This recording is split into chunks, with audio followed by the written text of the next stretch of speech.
Good morning dear students. आज हम लोग स्टडी करेंगे about density of states in free electron approximation. Last class के अंदर हम लोगों ने पढ़ा था फर्मी एनर्जी लेवल के बारे में कि फर्मी एनर्जी लेवल क्या होता है और what is the occupation probability at Fermi energy level. Okay और उसके बाद हमने ये भी पढ़ा था कि जो इंट्रिंसिक सेमीकंडक्टर होते हैं उसके अंदर फर्मी एनर्जी लेवल कहाँ सिचुएटेड रहता है। तो जैसे कि आप इसके अंदर देख ही पा रहे हो, लास्ट क्लास का एक ऊपर दिख ही रहा है कि EF is equal to EC plus EV/2 means Fermi energy level is at the centre of the energy band gap, forbidden energy band gap. ठीक है, आज हम लोग स्टडी करने जा रहे हैं फ्री इलेक्ट्रॉन अप्रॉक्सीमेशन के अंदर डेंसिटी ऑफ स्टेट्स। चालन बैंड जो होता है उसमें इलेक्ट्रॉन जो है वो निम्नतम स्तर की क्वांटम अवस्थाओं में स्थित होते हैं। शेष चालन बैंड रिक्त रहता है, अतः ये मुक्त इलेक्ट्रॉन की तरह बिहेव करते हैं। जैसे हम लोग कंडक्शन बैंड के बारे में पढ़ते हैं कि कंडक्शन बैंड जो होता है इस तरीके से जब हम लोग उसको शो करते हैं तो सबसे पहले कंडक्शन बैंड में जो भी इलेक्ट्रॉन्स आते हैं उनको जो लोअर एनर्जी लेवल्स होते हैं कंडक्शन बैंड के उनमें फिलअप किया जाता है। और conduction band as you know about that कि कंडक्शन बैंड के अंदर आने वाले इलेक्ट्रॉन्स की संख्या भी काफ़ी कम होती है। It depends upon temperature, it depends upon the material also कि किस तरीके का है, इंसुलेटर है, कंडक्टर है, सेमी कंडक्टर है। ठीक है, यहाँ हम लोग सेमी कंडक्टर की बात कर रहे हैं। तो उसमें भी जैसे टेम्परेचर रेज़ करने पर कंडक्शन बैंड के अंदर इलेक्ट्रॉन जाएंगे तो उनकी संख्या कम होती है। तो बाकी का जो कंडक्शन बैंड रहता है वो खाली रहता है। तो वो खाली जगह जो है वो इलेक्ट्रॉन्स के लिए घूमने फिरने के लिए, मूव करने के लिए फ्री रहती है। तो इलेक्ट्रॉन्स फ्री इलेक्ट्रॉन्स की तरह बिहेव करता है और फ्री इलेक्ट्रॉन के लिए एनर्जी E जो है वो p²/2m is equal to half mv²। As usual it is kinetic energy. ठीक है, ये क्या है, काइनेटिक एनर्जी है उनकी। p इलेक्ट्रॉन का संवेग है, वह उससे संबंधित तरंग p is equal to h/λ from de Broglie. ठीक है, डी ब्रोगली का जो नियम है द्रव्य तरंग सिद्धांत, उससे p बराबर h/λ। k है तरंग संचरण नियतांक, k इज़ इक्वल टू क्या होता है 2π/λ, जो कि एकांक लंबाई में कलांतर के तुल्य होता है। इसे आप ऐसे भी देख सकते हो, लैम्डा डिस्टेंस में कलांतर है 2π और यूनिट लेंथ में कलांतर 2π/λ। फेज़ एंगल, फेज़ डिफरेंस है ये, कलांतर मतलब फेज़ डिफरेंस।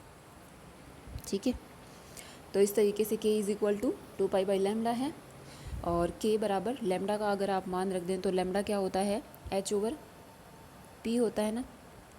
तो लैम्डा क्या हो गया h/p, यहाँ पे रख दिया। तो यहाँ से p बराबर क्या आ गया hk/2π। h/2π क्या होता है, h कट होता है। तो p बराबर आप ऐसे भी रख सकते हो, p बराबर h कट k। ये बहुत जगह यूज़ होगा। ठीक है, उसके बाद हमारे पास क्या आ जाता है, जिससे p की वैल्यू जो है वो एनर्जी वाले फार्मूले में रख दें E वाले में, तो फिर हमारे पास क्या आ जाएगा, इस फॉर्मूले में रखने से E बराबर p²/2m है। देखिए यहाँ पे है ना, E बराबर p²/2m। तो p की वैल्यू क्या है hk/2π। ये वाले इसको यहाँ पे पुट कर देते हैं तो h² k²/8π²m ये हमारे पास आ जाता है। तो इसमें से k² बराबर, ये k² को इधर लेफ्ट हैंड साइड में अलोन छोड़ देते हैं और बाकी जो है उसे राइट हैंड साइड में ले जाते हैं। इससे k² का जो मान आता है वो क्या है 8π²m/h² इंटू E, ये आता है। अब ये जो प्रोपेगेशन कांस्टेंट होता है या संचरण नियतांक होता है k, ये तीनों डायरेक्शन के लिए आप इसको ले सकते हो। k यहाँ पे k² लिखने का मतलब है के एक्स स्क्वायर के वाई स्क्वायर के जेड स्क्वायर, क्योंकि ये क्या है, एक वेक्टर क्वांटिटी होती है। तो के जो है उसका मान एक्स डायरेक्शन में भी है, वाई डायरेक्शन में भी है और जेड डायरेक्शन में भी है। तो यहाँ से हम लोग क्या लिख सकते हैं, के स्क्वायर को, ये जो के स्क्वायर है उसको के एक्स स्क्वायर के वाई स्क्वायर और के जेड स्क्वायर का जोड़ is equal to 8 pi square m/h square into E, ये आ गया। अब इस इक्वेशन को आप ध्यान से देखिए, के स्क्वायर वाले को, ये इक्वेशन जो है इससे सिमिलर है, x square y square plus z square into बराबर आर स्क्वायर इसके, ठीक है। और ये स्क्वायर, ये वाली जो इक्वेशन है वो किसकी इक्वेशन है, एक स्फेयर की, ठीक है। स्फेयर की इक्वेशन से ये सिमिलर है, के एक्स स्क्वायर प्लस के वाई स्क्वायर प्लस के जेड स्क्वायर।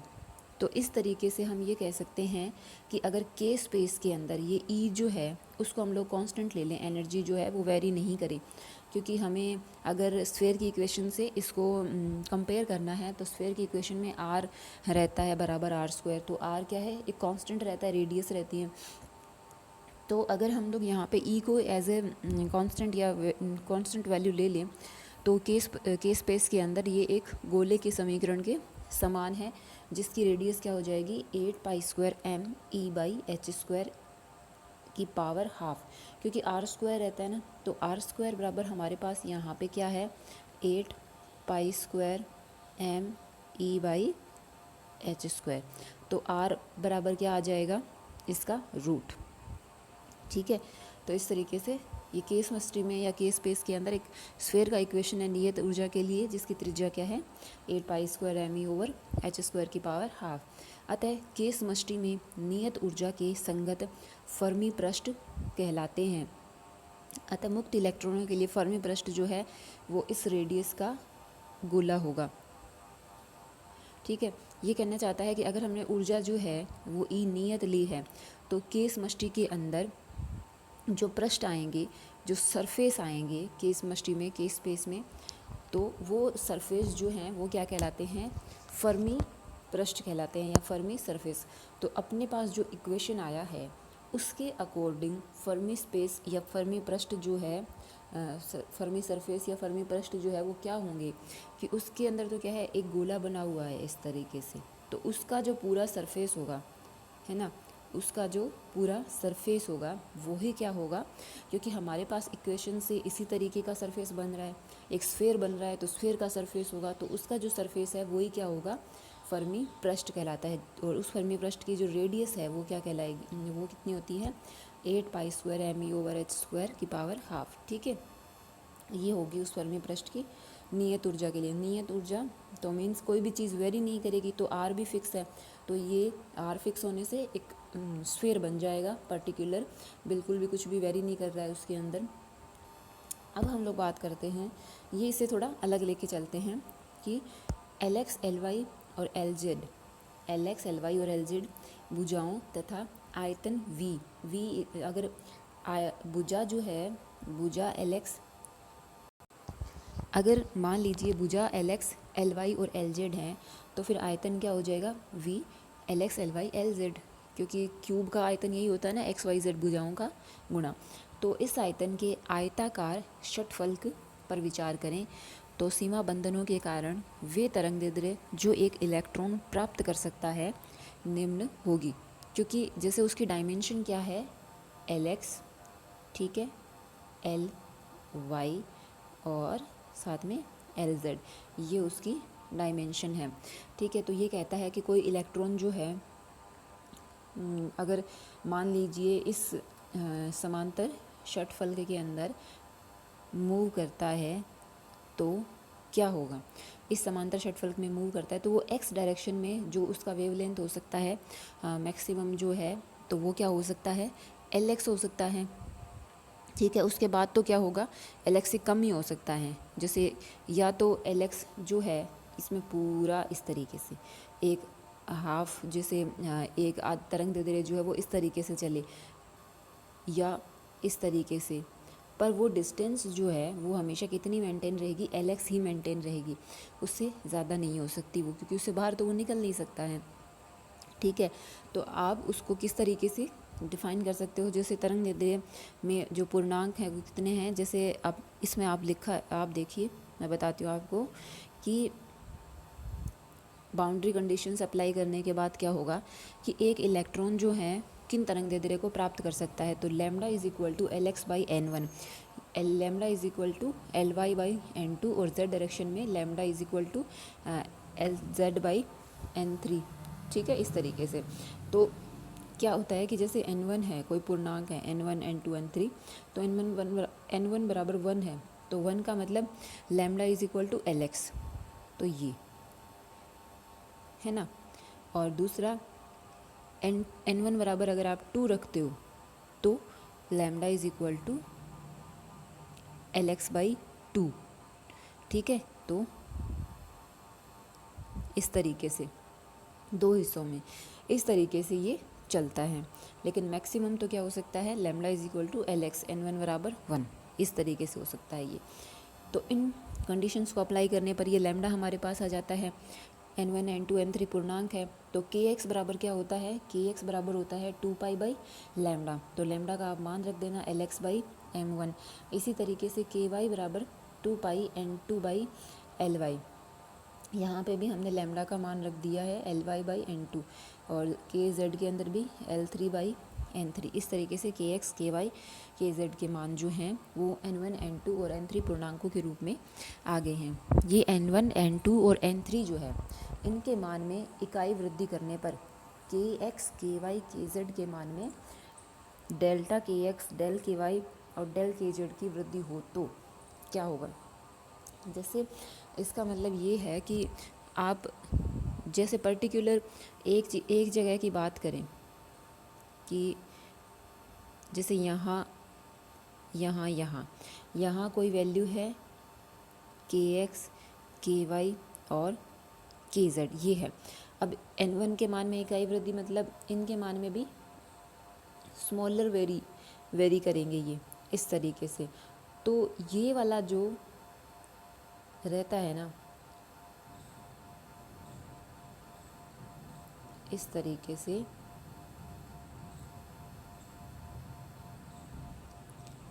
यानी कि वो जो छोटा सा हिस्सा आप काट के निकालोगे ना उस क्यूब में से, उसकी बात कर रहे हैं हम। तो उस छोटे से हिस्से का जो आयतन होगा, आयतन भी नहीं कहें, उस छोटे से हिस्से के अंदर del k x del k y और डेल के जेड का गुणनफल क्या हो जाएगा, 2 pi by L x 2 pi by L y 2 pi by L z. n1 n2 n3 का मान क्या है, यूनिट, इकाई वृद्धि करने पर। तो हम लोगों ने इसका मान क्या ले लिया, इकाई ले लिया। तो इनका मान क्या आ जाता है, 8 पाई क्यूब बाई वी। ठीक है, तो के स्पेस में क्या होता है, ये एक क्वांटम अवस्था के संगत आयतन होता है। तो वो जो छोटा सा पतला सा हिस्सा उस क्यूब में से हमने निकाला था वो एक्चुअल में क्या है, एक क्यूब ही है।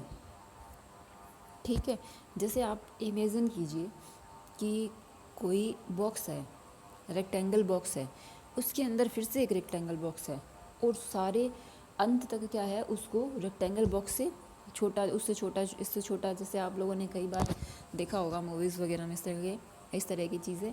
तो जैसे उसको पूरा फिलअप किया गया है छोटे छोटे छोटे छोटे एंड तक, बिल्कुल मिनिमाइज़, और सिर्फ रेक्टेंगल बॉक्स से उसको भर दिया है, बिल्कुल बीच में कोई स्पेस नहीं है। ठीक है, तो उनमें से अगर आप सबसे छोटा नहीं, उनमें से कोई भी एक रेक्टेंगल आप निकाल लें, ठीक है, उसका अगर आप जैसे उसका जो वॉल्यूम है वो आप निकाल लें, और उसके बाद टोटल का वॉल्यूम आप निकाल लें, तो जब आप डिवाइड करते हो तो क्या होता है, जो नंबर ऑफ बॉक्सेस हैं वो आ जाते हैं। जैसे एक और एग्जांपल कि जैसे हम लोग मैथमेटिक्स में करते थे कि कोई फ़र्श है, उसमें इतने पत्थर लगाए गए, पत्थरों की संख्या नहीं बताएं और इतना बता दे कि जो एक पत्थर है उसका क्षेत्रफल ये है, और टोटल जो कमरे का एरिया है जिसमें पत्थर लगाए गए ये है, तो पत्थरों की संख्या कितनी है। तो अपने क्या करते थे, पूरा एरिया में से वो जो एक पत्थर का जो एरिया था उसको भाग दे देते थे, जिससे क्या होता था, नंबर ऑफ जो पत्थर होते थे वो आ जाते थे। यहाँ भी एक्चुअली क्या है, वही करने की कोशिश कर रहे हैं। हमारे पास एक सरफेस है, फर्मी सरफेस, उसका पूरा वॉल्यूम है, उसका हमने छोटा सा हिस्सा जो है उसका वॉल्यूम ज्ञात कर लिया है। Lx Ly n1 n2 n3 के मान में इकाई वृद्धि करके हमने एक छोटा सा हिस्सा लेकर के उसका वॉल्यूम ज्ञात कर लिया है। अब इस छोटे से हिस्से का वॉल्यूम जो है उसको पूरे वॉल्यूम में से डिवाइड कर देंगे। के समष्टि में यह एक क्वांटम अवस्था के संगत आयतन है। नियत ऊर्जा ई तक मुक्त इलेक्ट्रॉनों के लिए क्वांटम अवस्थाओं की संख्या जो है इस त्रिज्या के इस त्रिज्या के गोले के आयतन से एक क्वांटम अवस्था के संगत आयतन जो है उसका भाग देने पर प्राप्त किया जा सकता है। यानी कि ये यही कहना चाहता है कि जो ऊपर हमने फर्मी सरफेस वाले गोले का आयतन ज्ञात किया था, उसके अंदर अगर आप एक क्वांटम, ये जो del k x, del k y, del k z is equal to this one, ये जो है वो क्या है, एक क्वांटम अवस्था के संगत क्या है, आयतन है। तो एक क्वांटम अवस्था के संगत आयतन को अगर आप आयतन से अगर आप भाग दोगे टोटल आयतन को, तो हमारे पास क्या आ जाएगी, कुल क्वांटम अवस्थाओं की संख्या आ जाएगी। तो ई ऊर्जा तक क्वांटम अवस्थाओं की संख्या, तो सरफेस क्या है, एक स्फेयर का है, एक गोले का है, तो 4/3 पाई आर का क्यूब, तो ये क्या हो गया, 3/2 हो गया ना, 1/2 तो था ही, और क्यूब करेंगे तो 3/2, और उसमें भाग किसका दिया है, इसका 8 पाई क्यूब बाई, ये वाला जो है ना 8 पाई क्यूब बाई वी का, तो इसका भाग देंगे तो ये क्या आ जाएगा, V 8 pi cube by V था, ऊपर मैंने लिख दिया इसको करके, ठीक है। फिर इसके बाद क्या होता है कि जो प्रत्येक क्वांटम अवस्था होती है उसमें विपरीत चक्रण वाले 2 इलेक्ट्रॉन होते हैं, ठीक है। जैसे हम लोग इलेक्ट्रॉन को फिलअप करते हैं तो इसी तरीके से तो करते हैं ना, तो प्रत्येक क्वांटम, तो हम लोग यही करते हैं ना कि जो इलेक्ट्रॉन फिलअप करते हैं इस तरीके से, तो प्रत्येक क्वांटम अवस्था में 2 इलेक्ट्रॉन जो है वो भरे जाते हैं। तो 2 इलेक्ट्रॉन भरे जाएंगे, तो ये तो क्वांटम अवस्थाओं की संख्या है ऊपर वाली, तो उसमें इलेक्ट्रॉनों की संख्या के लिए 2 से आप इसको मल्टीप्लाई कर दोगे। एक तरीके से इसको ये भी बोल रहे हैं कुल क्वांटम अवस्थाओं की संख्या, ठीक है। तो 2 से गुणा करोगे 8 पाई बाई 3 2 me आया ना। यहाँ पे देखो ये क्या हुआ कि जैसे यहाँ पे क्या था, यहाँ पे भी 8 बन गया ना ये, और ये भी 8 है, कैंसिल हो गया। अंदर क्या है, 8 की पावर 3/2, 2 की पावर क्या होती है 3, लेकिन 1 2 तो इसने अंदर ही रखा है, 1 2 तो क्या है, अंदर ही है ना, ये रहा। तो बाहर क्या निकाला है, 8 निकाला है, 8 पाई बाई 3 निकाला है, 2 की पावर 2 और इनटू, बहुत मैशअप हो गया, 2 की पावर 2 इंटू 2, उसकी पावर क्या है 3/2, ये इससे कैंसिल हो गया, 2 की पावर क्या हो गई 3, तो 8 बाहर आ जाएगा और 2 की पावर 3/2 बच जाएगा। तो ये हो गया 2me की पावर 3/2 ओवर h क्यूब, जैसे ये h² है ना, तो इससे ये कैंसिल हो जाएगा और h की पावर क्या बच जाएगी 3 बच जाएगी, इंटू v, और पाई की क्यूब है जैसे, तो यहाँ पे भी पाई की क्यूब बनेगी, ये और ये कैंसिल हो जाएगा। स्क्वायर है तो स्क्वायर से तो 3/2 पावर है, तो वो बाई 2 से, जैसे ये है ना स्क्वायर इंटू यहाँ पे पावर क्या है 3/2, तो क्यूब बनेगा तो कैंसिल हो जाएगा, एक पाई अपने पास बाहर है तो उससे वो आ जाएगा। इस तरीके से फाइनल जो एक्सप्रेशन है वो है 8 पाई बाई 3 2me की power 3/2 over h cube into V. तो अब हम लोग बात करते हैं ऊर्जा E तथा E प्लस डी में एकांक आयतन में इलेक्ट्रॉनों की संख्या। एकांक आयतन मतलब V से भाग दे दो, चाहे V जो है वहाँ पे 1 कर दो, ये V है, यहाँ इसको रिमूव कर देते हैं। अब ये एक ऊर्जा परास के अंदर इलेक्ट्रॉनों की संख्या को व्यक्त करना चाहता है। तो एक ऊर्जा परास में, तो E से जब DE जाएंगे तो उस DE ऊर्जा परास में तो डी ऊर्जा प्रास में अब इलेक्ट्रॉनों की संख्या n को डिफ्रेंशिएट करना पड़ेगा। तो dn जो कांस्टेंट है उसको एज इट इज़ रहने दो, 8π/3 2m ओवर h की क्यूब और 2m की पावर 3/2, e की पावर क्या है 3/2 है, उसे हमें बाहर निकाल लेना है। तो 3/2 का अगर आप डिफ्रेंशिएट करोगे तो 3/2 आगे आ जाएगा और e की पावर कितनी बच जाएगी 1/2 बच जाएगी। 3 से 3 कैंसिल हो जाएगा और क्या बचेगा 8π बचेगा, 8π ओवर h की क्यूब और 2 इसमें क्या था, 2 जो था वो नीचे भी था, तो इसमें क्या माना जाएगा अवकलन करने से 2 की पावर 3/2 तो एज इट इज़ रह जाएगा, m की पावर 3 और उससे बन जाएगा 3/2। जैसे इस तरीके से लिखने से ये एक्चुअल में m की पावर 3/2 ही बन रहा है।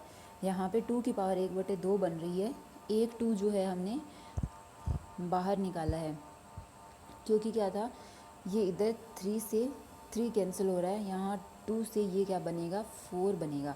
तो ये 2 की पावर 3/2 थी यानी कि 1 और हाफ, तो 1 अपने बाहर निकाल के इसको 8 बना लिया है यहाँ पे और वापस से 2 जो था वो हाफ पावर लगा दी, e की पावर 1/2। dn/de ये क्या है, dn/de शो करता है डेंसिटी को, ठीक है, इलेक्ट्रॉनों की संख्या पर यूनिट एनर्जी।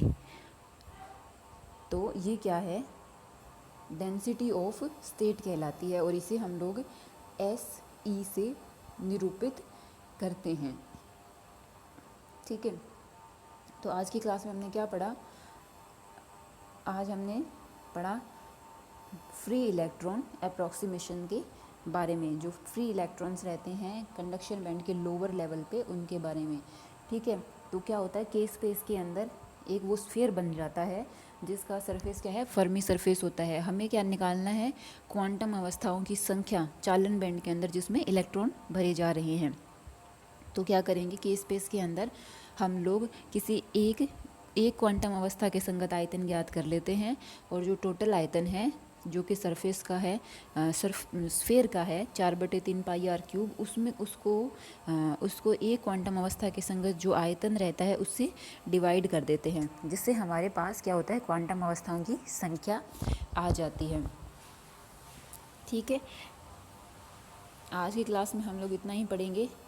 मैंने ये नेक्स्ट टॉपिक का भी PDF आपको भेजा है, ये कल की क्लास में पढ़ेंगे हम लोग। तो इसको एक बार क्या है थोड़ा सा देख लेना, आप लोग पढ़ लेना जो मैथमेटिक्स है, ताकि क्या है मैं जल्दी में इसको थोड़ा सा एक्सप्लेन करूँगी, थोड़ा लेंदी ना हो वीडियो इस वजह से। और कंटिन्यू पढ़ते रहिए, जो भी प्रॉब्लम आए वो पूछ सकते हैं आप लोग। Thank you.